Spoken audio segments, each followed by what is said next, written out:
চাওলা থেকে ইংরেজি মাধ্যম স্কুলের মালিক, দীঘা কলকাতায় হোটেল ব্যবসা। উত্তর 24 পরগনার বনগাঁ পুরসভার প্রাক্তন চেয়ারম্যান শঙ্কর আঢ্যের জীবনের উত্থান কোনো সিনেমার থেকে কম নয়। শোনা যায় শঙ্কর আঢ্যের বাবা হারাধন আঢ্য রাস্তায় রাস্তায় চা ফেরি করতেন। বাবার মতো চা বিক্রি করেছেন শঙ্করও। তারপরেই তার পরিচয় হয় সেই সময়ের কংগ্রেস নেতা ভূপেন শেঠের সঙ্গে। ভূপেনের হাতেই রাজনীতিতে হাতেখড়ি শঙ্করের। বনগাঁ পুরসভার প্রাক্তন চেয়ারম্যান শঙ্কর আঢ্য জীবনের উত্থান সাপসিঁড়ির খেলায় শুধুই সিঁড়ির সাফল্য। 2000 সালে পুরভোটে জিতে বনগাঁ পুরসভার কাউন্সিলর হন শঙ্কর।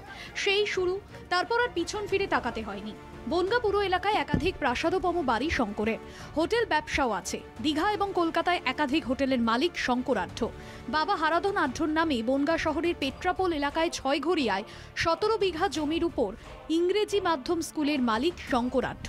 রয়েছে একাধিক সোনার দোকান, শপিং মল, ইছামতির তীরে উদ্যান। 2011 সালে তৃণমূল ক্ষমতায় আসার পর শঙ্কর আঢ্যের সম্পত্তির পরিমাণ কয়েক গুণ বেড়ে যায়। তার নামে একাধিক বিদেশি মুদ্রা বিনিময় সংস্থা, সীমান্ত এলাকায় নামে বেনামে 90টি সংস্থা এবং কোটি কোটি টাকা ডলারে কনভার্টের হদিশ পেয়েছে ইডি। পুরপ্রধান থাকাকালীন শঙ্কর আঢ্যর আমলে বনগাঁর উন্নতি যে হয়েছে তার ঘোর শত্রু অস্বীকার করতে পারবে না। তবে নাম জড়িয়েছে বিতর্কেও। ওড়িশায় বেড়াতে গিয়ে খুন হন বনগাঁর কাউন্সিলর টোটন মিত্র। সেই খুনে নাম জড়ায় শঙ্করের। খুনের তদন্তে তাকে ওড়িশা নিয়ে যায় সে রাজ্যের পুলিশ। সেই মামলা এখনো চলছে। বিএসএফ শঙ্করের বাড়ি থেকে একসময় 50,000 টাকা জাল নোট উদ্ধার করে। শঙ্কর একা নন, প্রত্যক্ষ রাজনীতিতে জড়িত তার পরিবারও।